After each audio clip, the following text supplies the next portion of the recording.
Welcome back into the Sports Source, this segment of our program brought to you by Daniel Hood Roofing. Brand new roofs of all types and prices. Just to meet your needs, your budget, they take great care of you. Roof repair. If you just need a fix, they're the guys to call. And one thing I never mentioned about Daniel and his team, guttering work. They do all kinds of guttering work, tons of it. So when it comes to roofs, gutters, get guaranteed work from Daniel Hood Roofing. He'll take good care of you. Okay, this is our rapid fire segment. Chuck, I'm going to rapid fire first at you. Two-parter, and I just want a one-word answer here.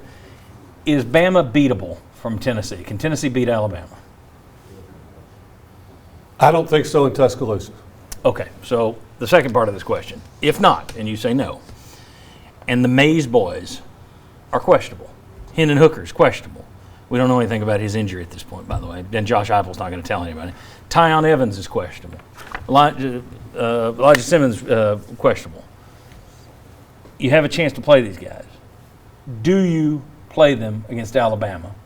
Or do you run up the white flag, sit them against Bama, give them another week, that open week, and hopefully have them back for Kentucky in the stretch run? Well, we have heard so many times about the next man up mentality, so I think that's what they're going to do. So much is going to be determined by treatment, what the training staff can do. It's a case by case. What would you do? Should they play them, or would you set them and get them ready for Kentucky? I think it really just depends on the evaluation of each. Answer the question. I'm going to wait till the second half, and if I have to sit them, I'm going to sit them. I'm going to play them. I'm going down there to win the game. Okay. But if it's out of hand or if it's in the second half, I'm going to get some other people in there. Okay.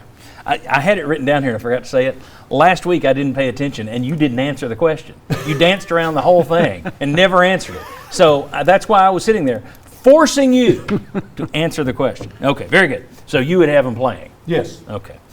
Will Overstreet, we'll talk about what UT could have done differently against the running quarterback next, but I want to know this. As I'm watching that game, I was thinking the New England Patriots, when they would go up against Peyton Manning, they would beg him to run the ball. They would sit deep and say, you're going to run it, and he would run it. And Belichick's thinking was, every time Edgerrin James carries the ball, that's one time Peyton isn't throwing it. I was watching that game last night thinking, they continue to sit in this zone, even though Corral's just running on them left and right. I wonder if they picked their poison and said, we'll let him beat us with his legs slowly, maybe, but we're not going to let him throw all over us like he does everybody else and beat us quickly. Do you think that was a part of the plan, or am I crazy? Absolutely. I think that was part of the plan. I mean, I think they looked at it as, hey, we can score enough points if we can limit their opportunities. And, I think you're looking at that going, hey, when we're playing a running quarterback and he's having to do more plays, that's more chance for a mistake. That's more chance for him to put the ball on the ground, and then we get a third down and get him in third and long, and we get him on the ground, right? If he throws that one big play deep, we're going to have a 5-play drive, and they're going to score really quick on us. So I think they looked at it as that and said our best chance and better percentages are trying to see if he can beat us on the ground and us be in the game and score more than they do at the end.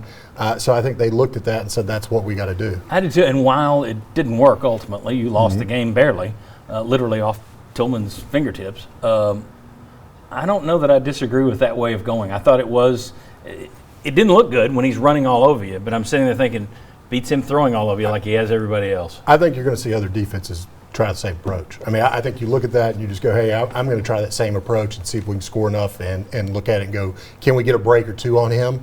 And then we win. Plus he got banged up, so other opposing coaches are going to be looking at that thinking, how many more of these shots can he take? Mm-hmm. So you want to run it 20 times?